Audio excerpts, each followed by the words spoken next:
pemenang Piala Citra rata-rata laki-laki ya? Iya, yang perempuan cuma 8% dari tahun 55. Tapi kayaknya itu berubah, mungkin ya. Aku juga belum meriset lagi sih. Tapi kalau dari sinematografi aja gitu ya, kalau dari sinematografer aja, pemenang Piala Citra perempuan itu mungkin cuma satu. Dari tahun itu 55 itu satu. Oke. Nah, pada akhirnya itu kan nggak bisa dijadikan ukuran diskriminasi, tapi mungkin itu bagian dari karena festival itu kan selalu ada meter gitu ya. Walaupun kemarin FFI misalnya bicara soal perempuan subjeknya gitu, tapi kalau memang perempuan yang nggak ada, yang mungkin berkarya di tahun itu, ya yang menang tetap laki-laki gitu.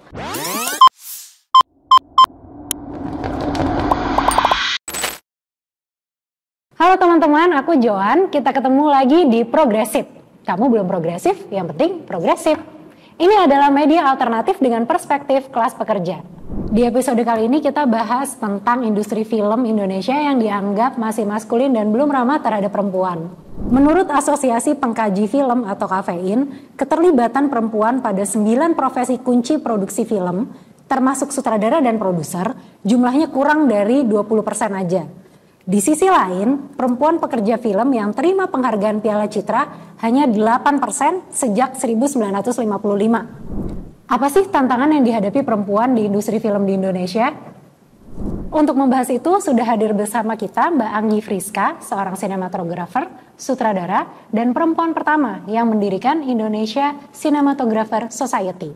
Oke, halo, selamat datang Mbak Anggi. Terima kasih sudah diundang. Iya, apa kabar? Baik. Oke, kita langsung aja nih ya ngobrol-ngobrol. Jadi Mbak Anggi ini adalah sinematografer, sutradara, dan perempuan pertama yang memimpin organisasi Indonesia Cinematographer Society atau ICS, betul? Iya. Oke, jadi kita langsung ngobrol-ngobrol aja nih ya Mbak Anggi. Sebelum kita ngobrol lebih lanjut soal gimana perempuan di industri film, kita bahas dulu, mungkin ada teman-teman di sini yang mereka belum ngerti sinematografer ini sebenarnya apa sih. Dari situ dulu. Oke, halo semuanya, aku Anggi. Profesiku tuh sinematografer, orang kedua setelah sutradara. Profesi kami ini adalah profesi yang menerjemahkan isi kepalanya sutradara menjadi bentuk visual.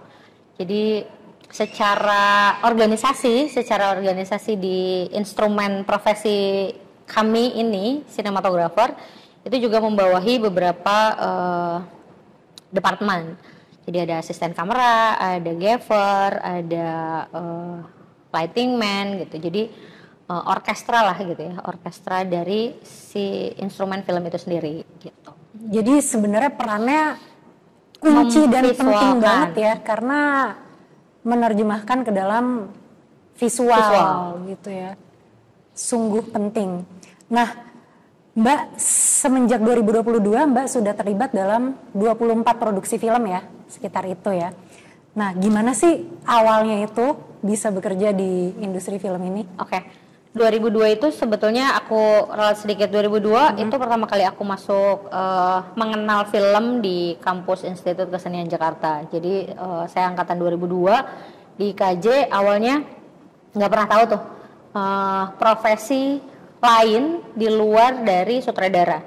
Jadi yang kita tahu atau masyarakat umum tahu itu pasti sutradaranya, yang lain-lain kita nggak tahu, termasuk aku. Karena SMA dulu masuk, mau jadi sutradara nih gitu, mau jadi sutradara gitu. Ternyata ada profesi-profesi lain yang ternyata lebih lebih cocok sama aku. Sinematografi ini jadi jadi pintu masuk ketertarikan aku pertama karena sangat erat sama sains, sangat erat sama sama ilmu matematika, fisika gitu, dasar-dasarnya. Itu lengket banget. Sementara kan aku dulu SMA tuh di IPA. Jadi aku merasa tertarik di situ. Kalau sutradara waktu mengawali itu lebih sosial karena harus tahu ilmu sosiologi, psikologi, apa namanya, filosofi gitu. Itu yang membuatku kayaknya wah berat banget ya gitu. Kayaknya emang jadi sutradara tuh harus tahu ilmu kehidupan dulu baru bisa jadi sutradara, kira-kira gitu. Dari situ terus 2023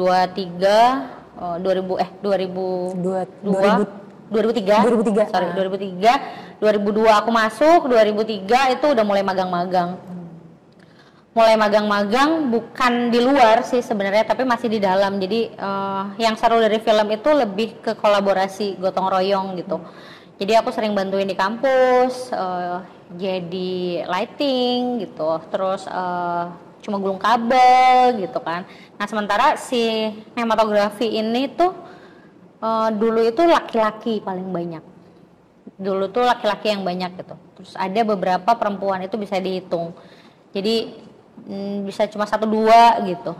Nah akhirnya aku coba ya belajarlah di situ gitu. 2007 mulailah mulai masuk ke industri, mulai kenal, mulai bikin film sendiri gitu. Jadi ya sebegitu panjangnya sih sebenarnya perjalanannya, karena dari mulai lighting terus jadi asisten kamera, lalu jadi kamera operator, baru habis itu kita jadi DP atau sinematografer. Jadi, tapi aku ngerasa kayak menarik banget ya. Jadi ternyata ada sisi nerdnya di situ ya. Karena kayak tertariknya sama tadi science gitu-gitu. Boleh gimana sih tuh emangnya, maksudnya? Iya gak? Aku nggak tahu sih mungkin istilahnya apa ya. Tapi ya lucu aja gitu. Karena nih aku kan IPS, jadi aku lebih bisa relate dengan mungkin orang pengen jadi sutradara, gue bisa relate nih. Yeah. Tapi kalau ini kayak, nah hal-hal yang kalau aku pribadi aku hindari itu dari dulu. Nah sebenarnya gimana sih Mbak kayak sisi ada science itu di ketika menjadi sinematografi? Karena aku sebagai penonton film, kalau misalnya kita nonton film kan yang kita lihat tadi ya gambar. Jadi justru ngerasanya, nih orang harus bisa melihat estetika gitu, yang aku pikir itu adalah bagian dari sosial gitu ternyata, dan artsy gitu kan. Ini kayak nyeni banget. Aku nggak mikir kalau ternyata itu sains. Itu gimana kayak sains itu?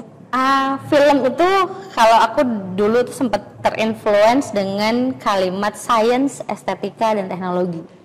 Jadi bagaimana menggabungkan ilmu pengetahuan, estetik, dan teknologinya itu sendiri gitu. Karena pertama kali ada film, ini yang menarik waktu aku pertama kali masuk. Ditemukannya ilmu sinematografi baru ada film. Jadi belum ada sinematografi ya nggak ada film. Adanya pertunjukan, adanya seni panggung musik, adanya seni rupa gitu. Nah semua itu masih ada, tapi di film itu semuanya ada. Ditemukan ilmu sinematografi itulah yang akhirnya terjadi film gitu. Film pertama itu karena ditemukan ilmu sinematografi gitu.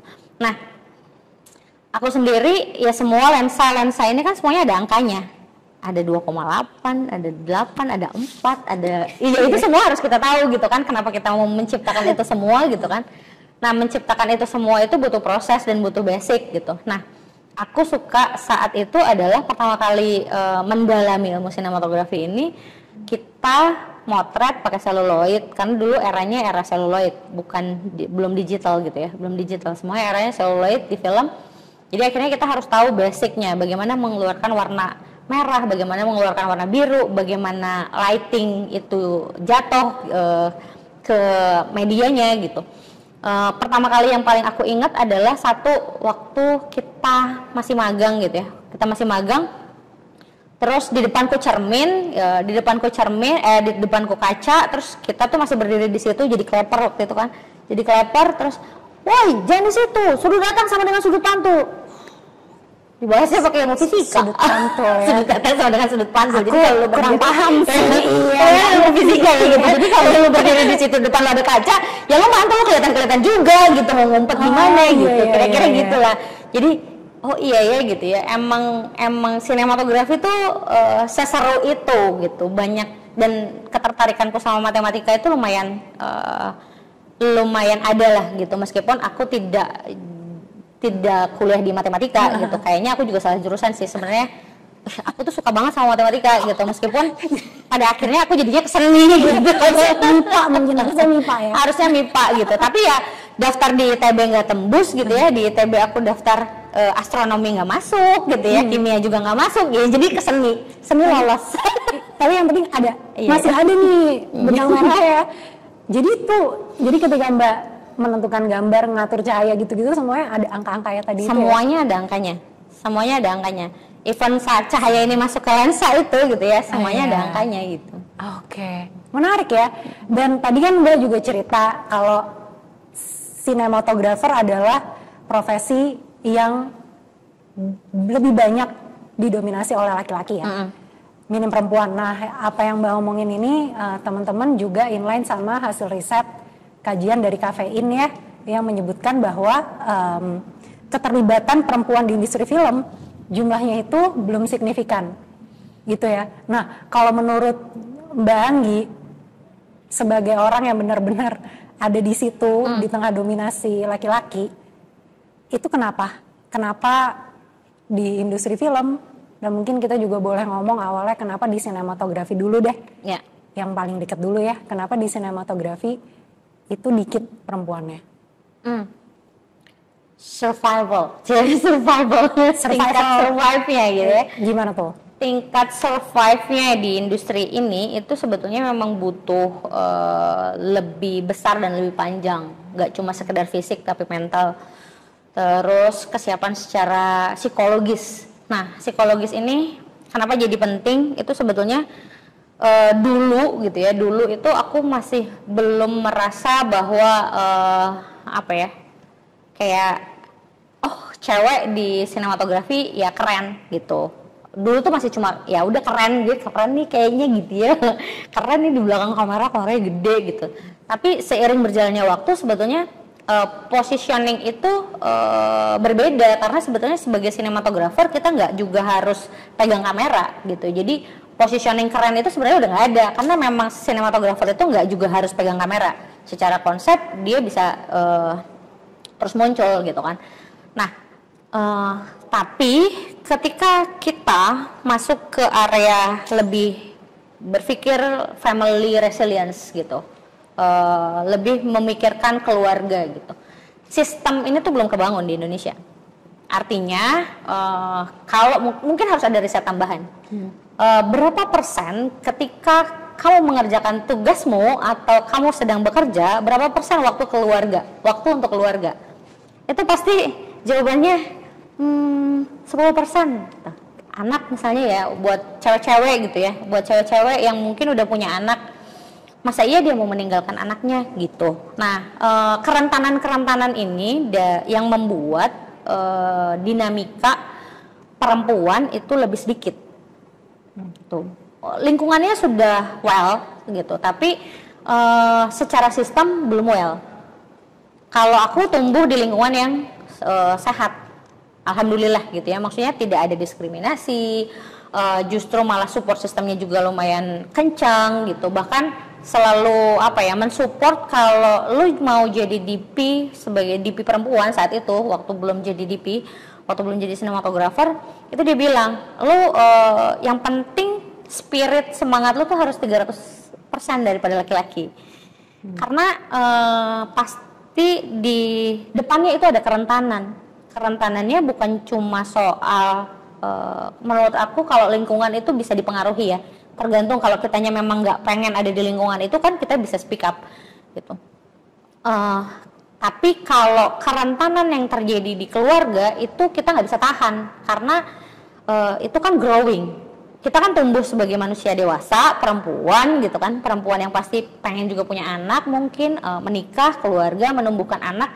Nah itu yang pasti akan jadi ombak yang paling kencang gitu. Beberapa sinematografer di Indonesia setelah sinematografer perempuan di Indonesia setelah mengalami fase vakum itu sulit banget baliknya, susah banget kembalinya gitu. Bisa kembali gitu, ada yang juga tetap bisa menjalankan dia sebagai ibu rumah tangga tapi juga sebagai sinematografer, tapi ada yang benar-benar harus meninggalkan pekerjaannya ini gitu, harus benar-benar ninggalin profesinya. Nah ini rentan banget. Kenapa? Karena karena nggak ada sistem, artinya jam kerja masih belum baik-baik saja gitu. Terus mungkin ya yang paling didominasi adalah jam kerja sih kalau menurut aku, karena kita bisa mungkin tidak pernah bertemu sama anak kita gitu yang udah menikah gitu. Kita pasti nggak ketemu sih sama anak kita, orang jam 5 pagi udah berangkat gitu ya, anak kita masih tidur misalnya gitu ya. Nah kalau untuk yang single gitu, misalnya perempuan single yang mungkin dia memilih untuk belum menikah, ini sistemnya masih nggak ramah juga atau gimana? Nah itu aku nggak bisa jawab ini nggak ramah karena aku ada di lingkungan yang baik-baik saja. Artinya lingkunganku tumbuh itu support sistemnya lumayan bagus. Gimana tuh? Bisa diceritain? Ya artinya artinya gini, resilience kita menjadi sinematografer itu kan pasti ya butuh fisik dan mental yang juga bagus gitu. Nah, fisik dan mental itu sebetulnya bisa dilatih. Fisik dan mental itu bisa dilatih. Jadi fisik ya kita bisa olahraga, mental gitu ya. Mental gimana? Kita bisa accept kan. Kita bisa mindful gitu ya. Mindfulness. Tapi kalau misalnya itu tadi kita ngomong spesifik di sinematografi ya. Kalau misalnya kita ngomongin industri perfilman secara keseluruhan, kalau Mbak boleh menilai, ini udah ada sistem yang lebih ramah terhadap perempuan atau belum? Yang jelas mungkin unsur, aku tuh nggak bisa ngomong karena tidak mengalami gitu ya, tidak mengalami. Tapi unsur ketidakpercayaan itu pasti juga ada sama perempuan gitu. Contoh satu, aku akan coba sharing ini aja kali ya, sharing pengalaman orang ya. Boleh. Sharing pengalaman orang yang kebetulan tadi malam aku juga baru tahu, aku baru dicurhatin gitu ya, yang ini rentan banget gitu. Saking bebasnya, namanya juga freelance, bebas gitu ya. Jadi rasanya ada sikap yang juga bebas terhadap power relation. Kekuatan itu tuh ada banget gitu, dan karena aku nggak pernah ngalamin, jadi ya aku kayak kacamata kuda aja gitu kalau ngomongin kekerasan seksual. Apa ya masalahnya, aku nggak tahu gitu ya. Tapi once tadi malam aku dengerin gitu, iya jadi karena callingan bilangnya apa ya, job gitu ya. Misalnya aku kontak, besok kita syuting ya gitu kan, besok kita syuting dari atasan kita yang mungkin baru satu level di atas kita lah misalnya. Aku dapat kerjaan, terus karena callingannya pagi, terus terlalu jauh, jemputannya nggak ada gitu ya. Akhirnya coba nginep di base camp. Nah, once itu nginep di base camp kan harusnya ada kepercayaan. Nah, once ini tidak ada, maksudnya ada kepercayaan yang sudah ditaruh sama kita gitu. Terus kamu akhirnya datang ke tempatku, aku laki-laki nih gitu kan. Terus disiapin lah tempatnya, kamu tidur di sini ya, jemputannya kita sama gitu. Tapi di malam harinya gitu, tiba-tiba aku masuk ke kamar kamu dan aku peluk kamu. Oh gitu, oke, terjadilah. Itu terjadi dan akhirnya mereka pergi gitu. Nah ini kebebasan ini tuh karena job, karena project kita, karena kita freelance gitu, bebas. Jadi ya sebenarnya kerentanan itu ada. Iya, berarti sebenarnya masih perlu ya kayak situasi yang kita perlu bangun ruang aman untuk perempuan-perempuan yang bekerja di industri film. Betul. Itu yang catatan pentingnya ya. Karena mungkin Mbak yang bisa bekerja dengan situasi aman, mungkin ya yang lain kita nggak tahu gitu kan. Betul. Gitu. Jadi karena masih ada kasus, berarti masih perlu ruang aman untuk perempuan di industri film. Betul. Oke, nih Mbak, jadi tahun ini Komnas Perempuan itu ngeluarin laporan yang nyebut bahwa perempuan-perempuan di industri film itu masih rentan terkena eksploitasi, diskriminasi, dan kekerasan. Nah, kalau misalnya di Mbak sendiri nih, Mbak pernah nggak mengalami diskriminasi itu selama bekerja ya dari tahun 2002 lah ya sampai sekarang. Anggaplah itu ya 2002. 20 tahunan inilah gitu. Pernah nggak yang mungkin nggak apa-apa juga kalau nyadar telat nyadar bahwa ini adalah bentuk diskriminasi ya kayak nggak apa-apa, kayak diceritain aja gitu. Ya Ya gue nggak pernah ngerasa itu diskriminasi karena mungkin ya itu bagian dari proses ya mungkin ya. Tapi sebetulnya lesson learn-nya adalah ketika kita sudah merasa bahwa ya udah ini profesi gue kan gitu di sinematografi gitu. Terus dengan segala aspek dari mulai awal sebetulnya proses pertumbuhannya kan lumayan lama ya. Jadi sinematografer itu proses pertumbuhannya lumayan lama. Nah, saat kita jadi asisten pun gitu, maksudnya saat kita jadi asisten pun ada orang yang mungkin ini kan udah tahu ini adalah tugas kita gitu, mengurusi semua peralatan teknisnya sinematografi, kamera itu adalah bagian dari tugas kita.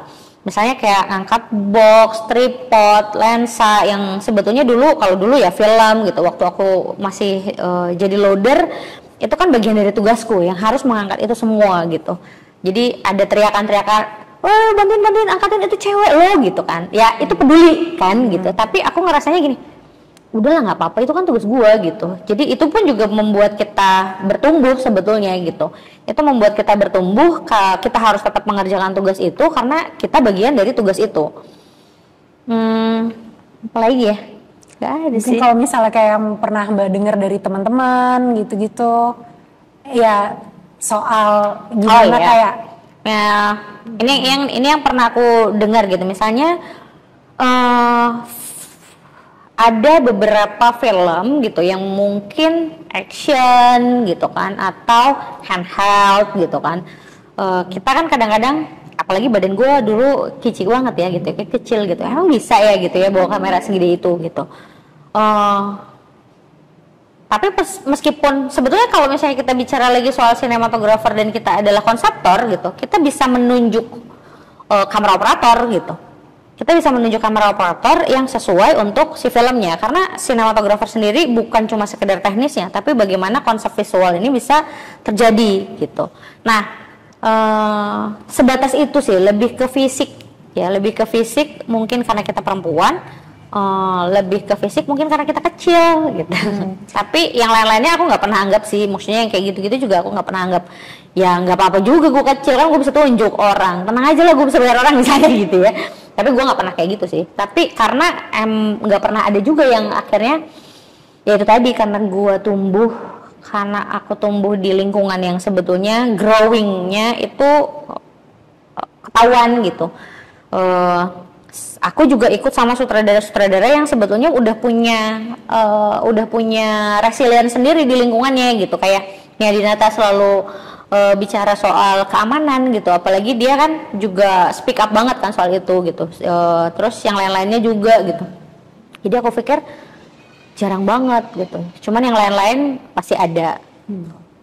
Nah, ini sih aku tiba-tiba kepikiran ini. Kita kan kalau perempuan kan setiap bulan kita pasti haid ya. Terus ya macem-macem kan tuh, kita bisa nggak bisa kerja, kita bisa lemas banget, gitu-gitu. Nah, mereka cukup ngehargain itu nggak? Misalnya ya gue lagi dapet men, gue nggak mungkin kayak tiba-tiba ngangkat kamera atau kayak apa, dan tapi mereka baik-baik aja misalnya soal itu. Mereka baik-baik aja karena aku kasih warning. Jadi kalau hormonal ya, kalau haid itu kan hormonal gitu. Kadang-kadang misalnya kalau aku, dan tiap orang beda-beda kan hormonalnya gitu. Kalau aku bilang kalau aku lagi marah-marah mulu, mungkin perlu ditanyain, karena marah itu kan juga jadi pemicu orang berkomunikasi jadi nggak bagus, apa segala macam. Nah itu kan juga mengganggu. Nah mungkin itu perlu ditanyain, apakah sedang hormonal gitu. Jadi aku selalu kasih warning, antisipasi. Udah aku antisipasi. Jadi gue kalau sedang hate itu pasti marah-marahnya double gitu. Oke. Tadi kita bahas soal penghargaan. Mbak udah 4 kali masuk nominasi Piala Citra. Nah, tapi ada data yang nyebut bahwa dari tahun 55 sampai sekarang perempuan yang menang Piala Citra itu hanya 8%. Gitu. Nah, gimana tanggapannya melihat ini? Apa kayak perlu ada hal yang perlu diubah kah atau? Nah, data pemenang Piala Citra rata-rata laki-laki ya? Iya, yang perempuan cuma 8% dari tahun 55. Tapi kayaknya itu berubah, mungkin ya, aku juga belum meriset lagi sih, tapi kalau dari sinematografi aja gitu ya, kalau dari sinematografer aja, pemenang Piala Citra perempuan itu mungkin cuma satu. Dari tahun itu 55 itu satu. Oke. Nah, pada akhirnya itu kan nggak bisa dijadikan ukuran diskriminasi, tapi mungkin itu bagian dari karena festival itu kan selalu ada meter gitu ya. Walaupun kemarin FFI misalnya bicara soal perempuan subjeknya gitu, tapi kalau memang perempuan yang nggak ada, yang mungkin berkarya di tahun itu, ya yang menang tetap laki-laki gitu. Nah, ini memang harus diperluas areanya gitu kan, karena sebenarnya kalau kita lihat dari zaman analog sama digital, sebetulnya sudah ada kenaikan perempuan. Di analog itu perempuan minim banget. Sekarang perempuan itu lebih banyak gitu. Kebutuhannya tergantung dari industrinya itu sendiri. Perempuan akhirnya lebih banyak naik karena ternyata industrinya juga semakin besar. Tinggal gitu beberapa film-film yang mungkin punya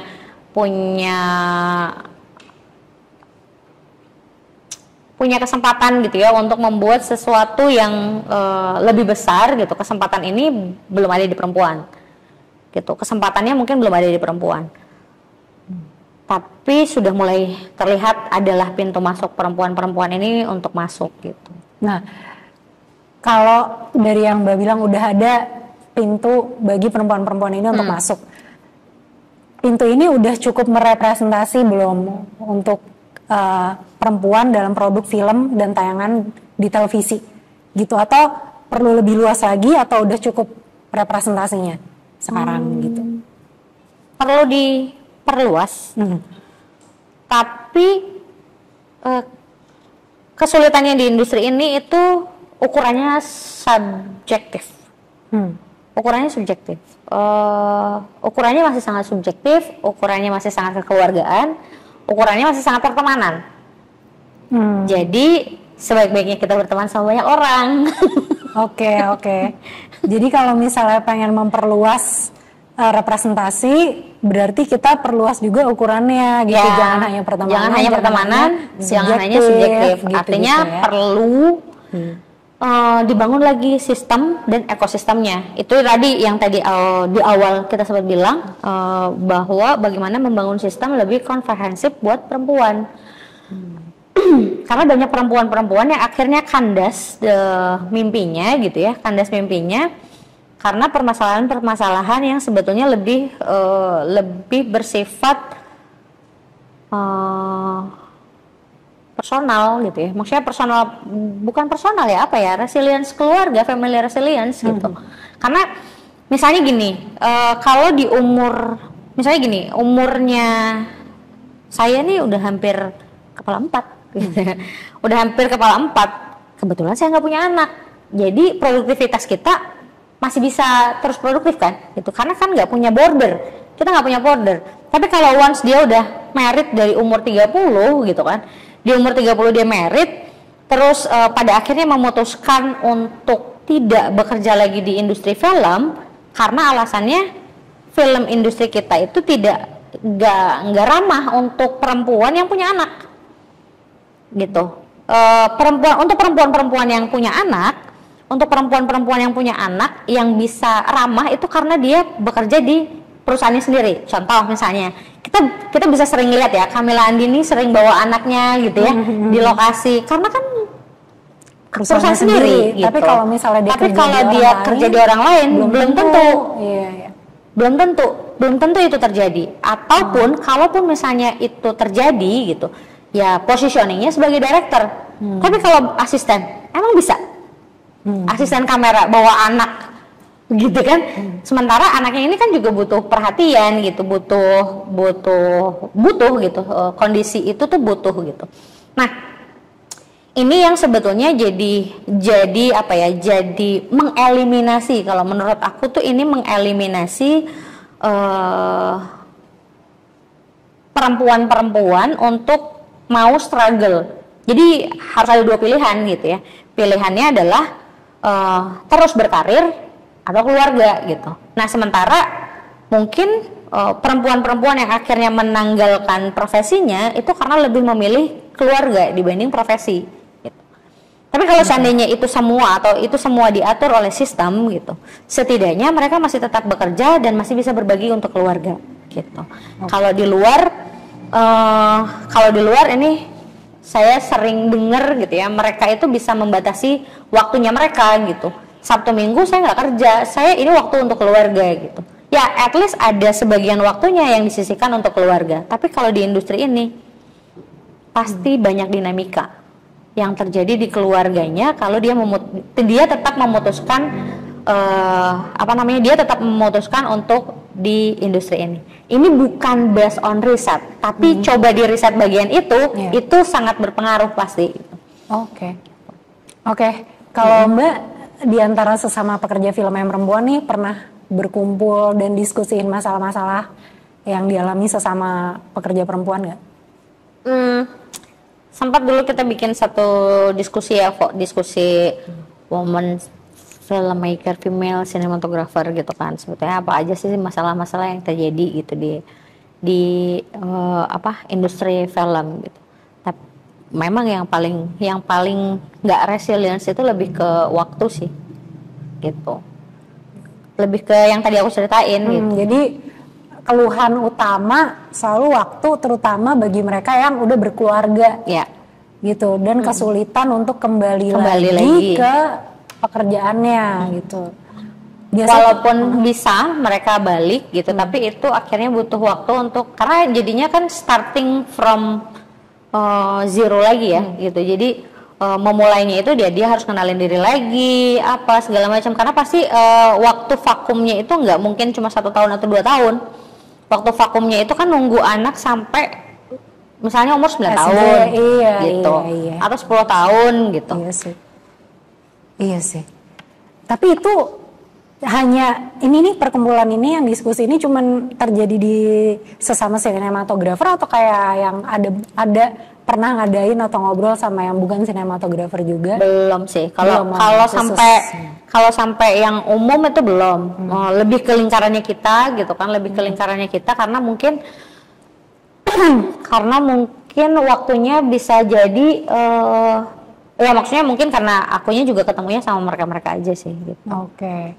Kalau masalah-masalah lain tuh pernah didiskusikan gak sih Mbak, misalnya kayak kesenjangan upah gitu-gitu, terus yang tadi lagi minimnya representasi perempuan, pernah nggak didiskusikan sesama? Itu sempat kita waktu itu aku masih jadi presiden ICS. Kita sempat kolaborasi sama sindikasi untuk meriset dulu. Jadi sebetulnya sebagai tahap awal adalah riset apa aja sih sebenarnya masalah-masalah yang terjadi di industri film gitu. Lalu itu itu kita jadikan acuan gitu kan untuk bisa masuk ke langkah berikutnya lagi gitu kan. Sebetulnya itu adalah awal. Kertas posisi saat itu membuka sebetulnya masalah-masalah yang terjadi di industri film. Baik itu upah, baik itu jam kerja, itu sebetulnya cukup ngebuka ternyata masalah industri ini masih di situ gitu. Ini tuh kesadaran ini tuh ini nggak sih kayak terjadi di zamannya Me Too ada? Gerakan Me Too tuh loh Mbak, yang pernah dengar nggak? Nggak, kayak hashtag Me Too gitu karena di Twitter itu kayak diskusi ini ada karena fenomena si Me Too ini yang di Amerika sana, atau emang itu nggak ada hubungannya? Enggak, itu nggak ada hubungannya karena sebetulnya kan awalnya ini sebuah proses gelisah kita para pengurus aja sih sebetulnya, karena resilience itu tadi, resiliensinya si filmmaker itu sebetulnya kalau dari kacamata saya gitu ya, kacamata saya pribadi saat itu adalah pertanyaannya sederhana. Di luar itu sinematografer yang udah beruban itu banyak. Artinya mereka masih produktif. Di Indonesia sinematografer beruban itu satu angkatan satu. Jadi satu angkatan satu itu berarti emergensi dong. Kita nanti kalau udah tua masih bisa berkarya nggak ya? Gitu. Sebenarnya apa sih yang mempengaruhi itu semua? Pengaruh yang pertama ya pasti kesejahteraan. Kesejahteraan itu efek dominonya apa aja gitu ya. Entah itu upah, entah itu waktu. Karena kalau di luar waktu dibayar uang gitu kan. Kita menyiapkan waktu ya ada salarinya gitu. Tapi kalau di Indonesia uang itu based on project. Pokoknya project lu segini, beresnya segini, selesaikan ya. Padahal untuk menyelesaikan project ini belum tentu waktunya sesuai gitu. Jadi misalnya projectnya selama 30 hari, ya udah 30 hari itu. Tapi apakah pernah dihitung hoursnya? Enggak gitu. Yang penting proyeknya selesai, kan lu udah kontrak sama gue gitu.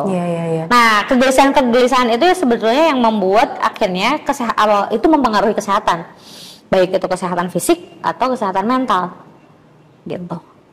Kalau dibongkar lagi kecelakaan-kecelakaan yang terjadi di lokasi syuting itu pengaruhnya apa? Pengaruhnya saya yakin bukan cuma sekedar K3, pelanggaran K3, tapi ada waktu kerja yang over gitu. Akhirnya jadi bikin nggak fokus, bikin terburu-buru, apa segala macam gitu. Jadi kita nggak akan, maksudnya gini, ketika itunya aja belum kita atur, yang lain-lain pasti nggak akan bisa keatur karena kita mau mengaplikasikan K3. Kita mau mengaplikasikan K3. K3 itu harus berdasarkan apa? Ya yang lain-lainnya dulu gitu. Secara waktu udah sesuai atau belum gitu. Kalau belum sesuai, ya mau meng-apply si K3-nya juga susah gitu. Karena K3 harus ada orang lagi yang apa namanya, yang memonitoring pekerjaan kita kan gitu. Belum lagi lain-lainnya lagi, pelatihan apa segala macam. Tapi once sebetulnya ketika kita masih belum sadar bahwa waktu kerja kita over, itu lumayan berat. Nah, berarti kalau dari diskusi-diskusi itu dan Mbak di CS ini yang berupaya didorong kemudian apa? Kemudian menguap. Yang kemudian menguapkan. Dalam banget, guys. Kemudian menguap gimana nih? Kemudian menguap. Kemudian menguap. Tapi saya bersyukur sebetulnya akhirnya awareness-nya jalan. Maksudnya kalau dulu beberapa produser film ya selain dampak COVID yang blessing juga sebetulnya gitu ya. Setelah COVID itu kan ada working hour yang diatur gitu. Lalu ditambah lagi ada gerakan yang cukup lumayan bikin berisik gitu di industri ini. Akhirnya beberapa produser menerapkan itu. Ditambah lagi ada international company yang masuk ke kita gitu kan. Akhirnya kenapa beraninya kalau udah ada internasional ya? Kenapa nggak kita juga aware gitu sama diri kita sendiri gitu? Baru ada orang luar, baru aja gitu. Jadi akhirnya sama halnya kita kerja di luar nih, gitu ya. Orang Indonesia kerja di luar udah punya aturan.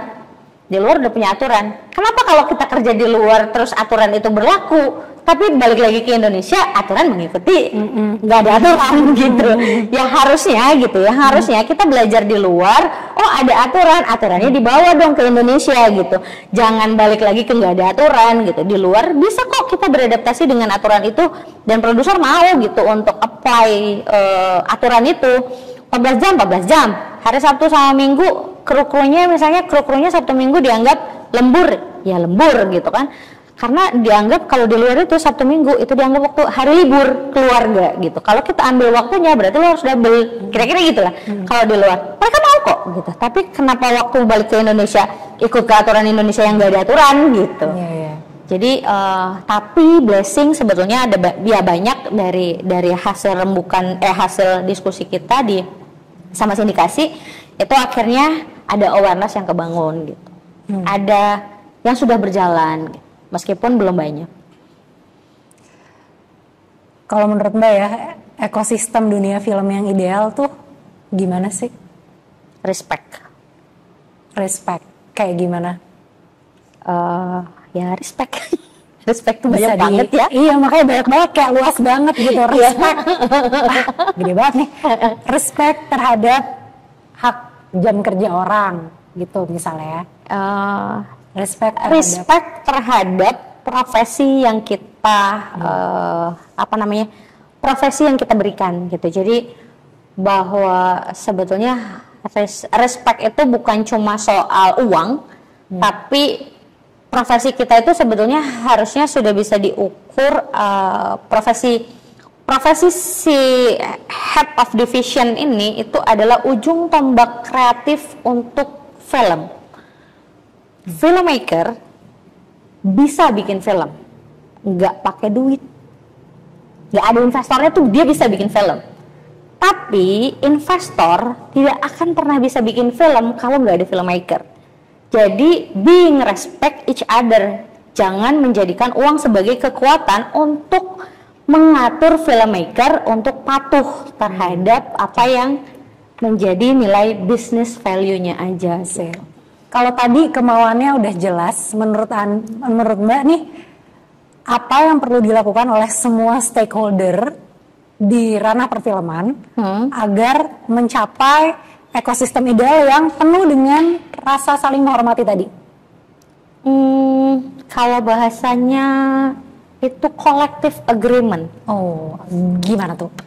Jadi kita berkumpul bersama gitu untuk membuat aturan bersama secara kolektif, apa ya juga yang diinginkan oleh pengusaha dan apa juga yang diinginkan oleh filmmaker. Setelah collective agreement ini ada, barulah kita bisa respect. Ketika collective agreement ini nggak ada, jadinya hukum rimba, gitu. At least gitu, aturan-aturannya mungkin sudah ada, sudah disiapkan sistemnya, tapi mungkin kita masih jauh banget untuk mencapai itu gitu. Nggak apa-apa, kita berlakukan collective agreement. Apa yang mungkin bisa dilakukan sama-sama untuk bisa mencapai respect yang juga sama. Apa sih sebetulnya yang diinginkan oleh teman-teman pekerja film? Apa sih yang juga sebetulnya yang diinginkan oleh pengusaha film gitu? Kalau saya pernah dapat insight gitu, sebetulnya ada serikat pekerja film yang juga punya agensi, itu sebetulnya mereka berupaya sama-sama melihat film ini sebagai bisnis bersama gitu. Nah, kesulitan di Indonesia kan mungkin masih jauh banget gitu untuk bisa sampai sana gitu. Sebatas sekarang pekerja film dan pengusahanya gitu. Ya mari kita susun sama-sama untuk bisa membentuk collective agreement supaya film Indonesia itu jadi lebih baik. Oke. Produksi filmnya udah baik, pekerja filmnya harus bisa lebih baik lagi. Oke, sip. Terima kasih banyak Mbak Anggi buat waktunya. Semoga kedepannya upaya-upaya menuju collective agreement ini dilancarkan. Oke. Oke teman-teman, jadi dari pembicaraan hari ini kita tahu bahwa diskriminasi masih terjadi di dunia kerja dan kita sama-sama mau punya lingkungan kerja yang inklusif dan manusiawi. Kita harus mengusahakan ini bersama-sama, salah satunya dengan berserikat. Sampai ketemu di edisi selanjutnya.